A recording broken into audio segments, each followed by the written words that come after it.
बिस्मिल्लाहिर्रहमानिर्रहीम। अस्सलाम वालेकुम नाज़रीन, आप यूट्यूब चैनल देख रहे हैं। मैं इमरान ख़ान हूँ। एक इंतहाई अफसोसनाक वाक़या हुआ है और ये वाक़या कैसे हुआ, कौन लोग इसके पीछे हैं, ये तंजीमें इतनी तगड़ी कैसे हो गई अचानक, इसके बारे में ये वीलॉग है। और जो गुज़िश्ता रात अटैक हुआ ये बड़ा खौफनाक था। ये दो जगहों पे अटैक किया गया। एफसी के कैंप्स थे, एक जो नोशकी में बलूचिस्तान में एफसी का हेडक्वार्टर है वहाँ पे अटैक हुआ है, और दूसरा पंजगूर में हुआ है। और ये दोनों अटैक्स एफसी के ऊपर हुए हैं। वहाँ पे फ़ौज ने रिटेलिएट किया, जवाबी कार्रवाई की। रात को कोई इतलात नहीं आ रही थी। सबसे पहली जो इतलात आई वो सिर्फ ये थी कि वहाँ धमाके हुए हैं और उसके बाद फायरिंग हो रही है। बाद में जो इतलात आई वो कुछ जो दहशतगर्द ग्रुप्स हैं जिन्होंने इसकी ज़िम्मेदारी कबूल की, उनकी एक प्रेस रिलीज़ थी जिसके मुताबिक उन्होंने धमाके किए और फिर वो कैंप्स के अंदर दाखिल हो गए और लड़ाई जारी है। उन्होंने इस किस्म की एक प्रेस रिलीज़ जारी की, लेकिन जो उसमें अल्फाज इस्तेमाल किए थे और जिस तरीके से उजलत में वो जारी की गई, ऐसा लगता था कि वहाँ इंफॉर्मेशन मुकम्मल उनके पास भी नहीं है। बहरहाल फायरिंग चलती रही, वहाँ के रिपोर्टर्स उसको रिपोर्ट करते रहे और करीब लोग नहीं जा सकते थे। ये वो एरियाज़ हैं जहाँ पे कैंप्स हैं फ़ौज के, और उनके ऊपर अटैक हुआ था और लगातार क्रॉस फायर हो रहा था। वक्फे से फायरिंग होती रही और फिर बाद में तफसीलात सामने आई हैं। अब दुनिया भर के अखबारात ने इसको लिखा है, अल जज़ीरा ने भी इसके ऊपर लिखा है। जो तफसीलात हैं वो ये बता रही हैं कि ये हमले तेज़ हो गए हैं गुज़िश्ता चंद दिनों से। थोड़े दिन पहले आपको याद होगा कि एफसी के ऊपर ये अटैक किया गया था। 10 पाकिस्तानी फ़ौजी शहीद हो गए थे और एक दहशतगर्द मारा गया था, कुछ ज़ख्मी भी हो गए थे। और उसके बाद फिर एक और जो है वो सुई के मुकाम पे अटैक हुआ था जहाँ पे बारूदी सुरंग से गाड़ी टकरा गई और 4 लोग शहीद हो गए थे। मुख्तलिफ़ जगहों पे हमले हो रहे हैं। एक ग्रेनेड अटैक भी हुआ है कुछ अर्सा पहले, और अब जो है वो ये 2 हमले एक साथ, और दोनों बड़े ज़ोरदार हमले थे, बड़े शदीद हमले थे। और ये क्यों हो रहे हैं इसकी वजह मैं आपको बताता हूँ। 2 यहाँ पे अलहदगी पसंद ग्रुप्स थे जो पाकिस्तानी फ़ौज से और रियासत से लड़ते रहे हैं माजी में भी, और इनको फ़ॉरेन फंडिंग भी मिलती है बहुत बड़े पैमाने पे। तो पैसा वैसा हथियार इनके लिए मसला नहीं है, और इनके पास हथियार बेशुमार मौजूद भी हैं। बहुत सारे एलिमेंट इनको सपोर्ट भी करते हैं, और ख़ास तौर पे गैर मुल्की एलिमेंट्स। ये 2 ग्रुप थे, एक का नाम था बलूचिस्तान रिपब्लिकन आर्मी और जो दूसरा ग्रुप था उसका नाम था यूनाइटेड बलूच आर्मी। इसकी मज़ीद तफसीलात में जाने की ज़रूरत नहीं है। मैंने इसको पढ़ा, इसका कौन कौन लीडर था, कैसे कैसे उन्होंने इसको बनाया, क्या क्या कार्रवाइयाँ ये माजी में करते रहे। ये कभी भी बहुत ज़्यादा मुअस्सर नहीं रहे। बलूचिस्तान रिपब्लिकन आर्मी और यूनाइटेड बलूच आर्मी कभी भी इकट्ठे नहीं रहे, लेकिन इनको गुज़िश्ता महीने इकट्ठा किया गया। बाकायदा जो पाकिस्तान पर ज़रब लगाना चाहते हैं, या जो रियासतें, मुल्क या ताकतें जो ये चाहते हैं कि सी पैक आगे ना बढ़े और चाइना को यहाँ से नए रास्ते ना मिलें, क्योंकि चाइना तरक्की करेगा तो एशिया तरक्की करेगा। जब एशिया आगे बढ़ेगा तो यूरोप और मगरिब का हक उनको लगता है कि खाया जाएगा।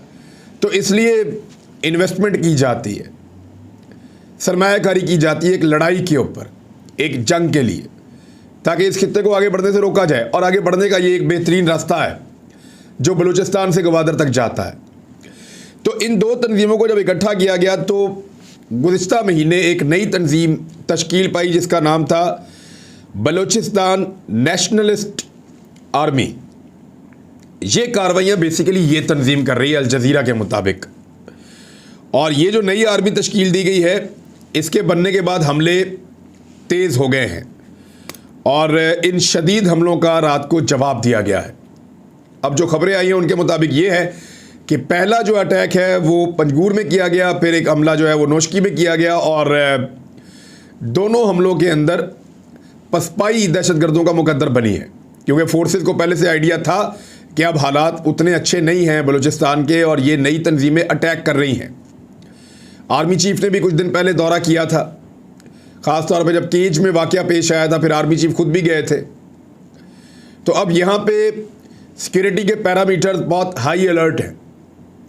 धमाके हुए, ग्रेनेड फेंके गए, उसके बाद उन्होंने कहा, ये क्लेम किया कि उनके फ़िदाई हमलावर थे, यानी वो खुदकुश धमाका करने के लिए भी आए थे, लेकिन फ़ौज ने उनके साथ लड़ाई शुरू की और फिर बंदूक की लड़ाई शुरू हो गई। दोनों तरफ से राइफ़ल के फायर हुए हैं, हैवी फायरिंग हुई है और उसके नतीजे में 4 दहशतगर्द मौके पे लाशें छोड़कर बाकी दहशतगर्द भाग गए हैं। 4 लाशें फ़ौज के कब्ज़े में हैं, जिसकी तस्वीरें भी जारी कर दी गई हैं, जबकि बाकी दहशतगर्द ज़ख्मी या मारे गए हैं कितने, उसके बारे में अभी इस वक्त फ़ौज की इंटेलिजेंस मालूमात हासिल कर रही है। तो अब तकरीबन पाकिस्तान बलूचिस्तान के इलाके में ख़ास तौर पे हालत जंग में है। देखिए, 2 चीज़ें होती हैं, जो अटैक करने के लिए आता है उसके पास हमेशा ज़्यादा अपॉर्चुनिटी होती है, और जिसके ऊपर अटैक होता है उसके पास कम अपॉर्चुनिटी होती है और उसको हर हाल में दिफा करना होता है और हमले का जवाब देना होता है। तो जो अटैक वाली पॉलिसी है वो हमेशा बेहतर होती है। अगर ये तंजीमें इस तरह से बन गई हैं, इनको फंडिंग हो रही है पाकिस्तान को, चाइना को रोकने के लिए, तो फिर पाकिस्तान शुड रिटेलिएट, पाकिस्तान को जवाबी हमला करना होगा। और इससे पहले कि आपके ऊपर हमले हों, आप हमला करें, यही हर जंग की और हर लड़ाई की एक बेहतर हिकमत अमली होती है। बलूचिस्तान और अफ़गानिस्तान के सरहदी इलाके एक ऑपरेशन का तकाजा कर रहे हैं, ख़ास तौर पे उन दहशतगर्दों के ख़िलाफ़ जो एक आज़ाद मुल्क बनाने के लिए या इसके नाम के ऊपर बलूचिस्तान को लाखों करोड़ों अवाम जो वहाँ के रहने वाले हैं उनके हक़ पर डाका डाल रहे हैं, उनकी तरक्की के रास्ते में रुकावट डाल रहे हैं और सी पैक के ज़रिए से इस खित्ते को आगे नहीं जाने देना चाहते। यानी मैंने हमेशा हमायत की है गवादर को हक़ दो या बलूचिस्तान को हक़ दो तहरीक की। क्यों? क्योंकि वो रियासत के आइनी दायरे के अंदर रहते हुए एहतजाज करते हैं और अपना हक़ मांगते हैं, तो हम हमेशा साथ खड़े होते हैं कि इनको हक़ दो। लेकिन रियासत के ख़िलाफ़ हथियार उठाना, गोली चलाना, लोगों को मारना, आम लोगों का कत्लेआम करना, नस्ल परस्ती की बुनियाद के ऊपर वहाँ पे आने वाले पंजाबियों को, पश्तूनों को या बाकी लोगों को कत्ल करना, ये गलत है। इवन बलोच भाइयों को भी कत्ल किया जाता है, ये भी गलत है।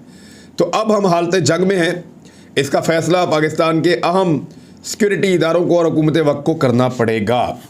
जबकि वज़ीर दाखिला पाकिस्तान शेख रशीद अहमद साहब ने उस हवाले से एक लेटेस्ट अपडेट भी दी है, जिसके मुताबिक अब तक 15 दहशतगर्द जो हैं उनकी हलाकत की तस्दीक हुई है। यानी सिक्योरिटी फोर्सेस ने 15 दहशतगर्दों को हलाक किया है। इमरान खान साहब ने भी इस पर एक रद्द-ए-अमल दिया है और सिक्योरिटी फोर्सेस को शाबाश दी है शानदार तरीके से मुकाबला करने पर। यह ऐसे वक्त पे हुआ है जब वज़ीर-ए-आज़म पाकिस्तान इमरान खान साहब अब जा रहे हैं चाइना के दौरे पर। चाइना का दौरा उनका बहुत इम्पॉर्टेंट है। चाइना के और रशिया के जो थिंक टैंक्स हैं वो इमरान खान के बारे में क्या सोचते हैं, मैंने उनके कुछ थिंक टैंक्स को स्टडी किया है और वहाँ से कुछ पैराग्राफ आपके सामने मैं पेश करता हूँ।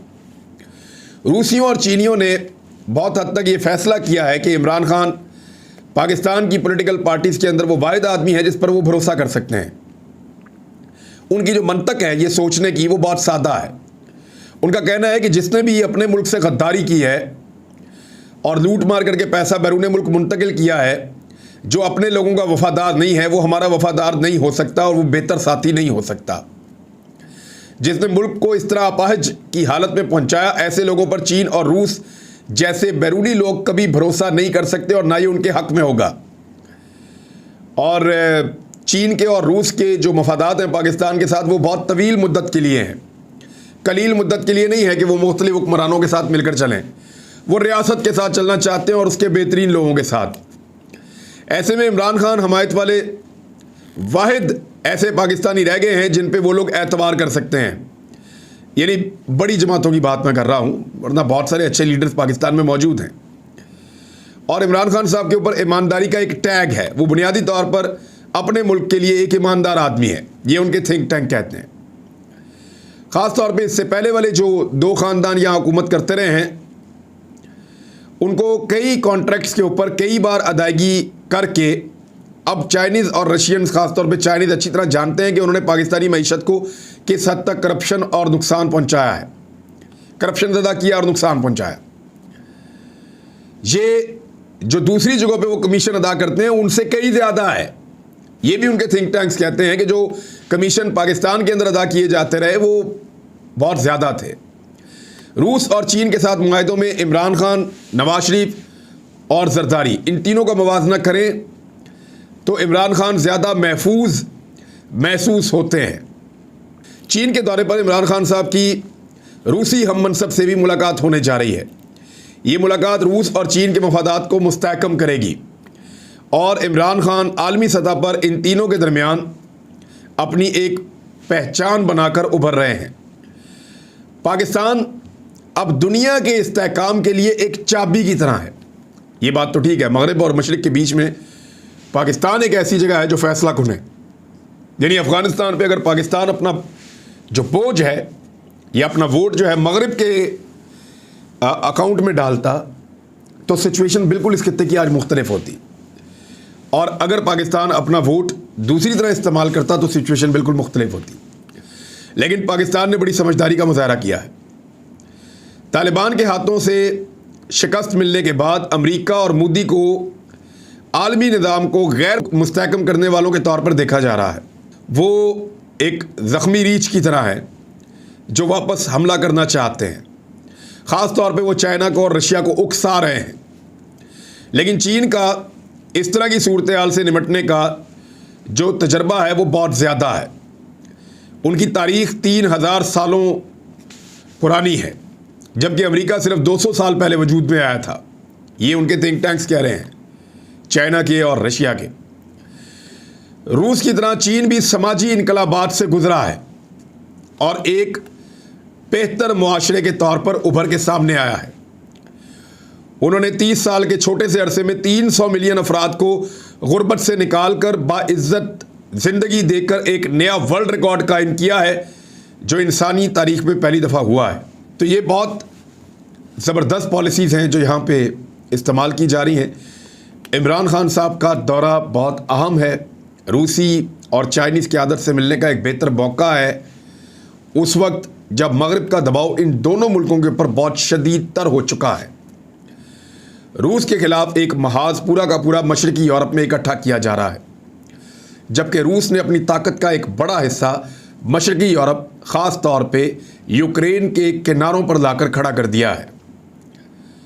बेलारूस में उसकी फ़ौजें हैं, यूक्रेन के किनारे बनने वाली नई रियासत जो है वहाँ पे उसकी फ़ौजें हैं, क्रीमिया में उसकी फ़ौजें हैं और हर तरफ से उसने घेरा डाला हुआ है। जबकि दूसरी जानिब अमेरिका ने भी इस सिलसिले में कुछ नए इक़दाम किए हैं। वो मैं आपको बताता हूँ कि अमेरिका ने क्या किया। अमेरिकी सदर ने एक बहुत बड़ा फ़ैसला कर लिया है। बिलाकर उन्होंने अपनी फ़ौज को मशरक़ी यूरोप जाने का हुक्म दे दिया है। फ़ौजी दस्ते जो है वो जर्मनी और उससे आगे मुख्तलिफ़ मुल्कों के अंदर तैनात किए जाएंगे और ये पोलैंड में भी जाएंगे और रोमानिया में इनको मुंतकिल किया जाएगा जो बहुत करीब है। अमेरिका ने हमेशा गुरेज़ किया है कि वो रूसी फ़ौजियों के सामने अपने फ़ौजियों को ना लेकर आएँ, क्योंकि रूस एक बड़ी ताकत है और अमेरिका कभी भी एक मुनज़्ज़म फ़ौज के सामने अपनी फ़ौज को नहीं लेकर आता जब तक कि वो फ़ौज तबाह ना हो जाए, जब तक कि उस फ़ौज को वो मुल्क अकेला ना छोड़ दे। तब तक अमेरिका कभी भी किसी फ़ौज के सामने, मुनज़्ज़म फ़ौज के सामने अपनी फ़ौज को नहीं लेकर आता। इस मामले से वो डरता है। ख़ास तौर पे वो कभी भी रशिया के सामने नहीं आया। माजी में उसने रशिया की लड़ाई तालिबान से या इस्लामिक ग्रुपों से या अफ़गानिस्तान से या पाकिस्तान से इनसे करवाई थी और ख़ुद नहीं लड़ा था। अपने फ़ौजी भेजे थे, अपनी सपोर्ट भेजी थी, अपने हथियार भेजे थे, लेकिन वो सामने नहीं आए थे। मुझे लगता है कि यहाँ पे जो क्रीमिया का मामला है, यूक्रेन का मामला है, यहाँ भी अमेरिका अपने फ़ौजियों को रूसी फ़ौजियों के सामने नहीं लाएगा, लेकिन अपनी टेक्नोलॉजी, अपनी ट्रेनिंग, उसके ज़रिए से मकामी लोगों को लड़ाने की कोशिश करेगा। लेकिन ऐसा दिखाई नहीं दे रहा कि रूस के सामने ये मकामी लोग टिक पाएँ और अमेरिकन टेक्नोलॉजी भी किसी काम आए। इस मरतबा अगर अमेरिका ने रूस का रास्ता रोकना है तो उन्हें हर हाल में एक काम तो ज़रूर करना पड़ेगा कि नेटो की फ़ौज को बहुत बड़ी तादाद में, यानी कम से कम 40 से 50 हज़ार की तादाद में अमरीकी फ़ौज को इसमें शामिल करके रूस के सामने लाकर खड़ा करना पड़ेगा। अदरवाइज़ वो रूस का रास्ता नहीं रोक पाएंगे। हाँ, वो पाबंदियों का एक हथियार इस्तेमाल करेंगे, रूस की सप्लाई लाइन्स बंद करेंगे और बहुत सारी चीज़ें करने की कोशिश करेंगे और फ़ौजी लड़ाई दू बदू सामने आकर ये उनका आखिरी हल होगा। लेकिन इसके बगैर वो रूस को नहीं रोक पाएंगे, बहुत मुश्किल हो जाएगा। एक और ख़बर है जो बहुत इम्पॉर्टेंट है, वो मैं आप तक पहुंचाता हूं कि चीन की जीडीपी यूरोप के 27 ममालिक से भी ज़्यादा हो गई है। एक बहुत बड़ी खबर है इस खित्ते के लोगों के लिए।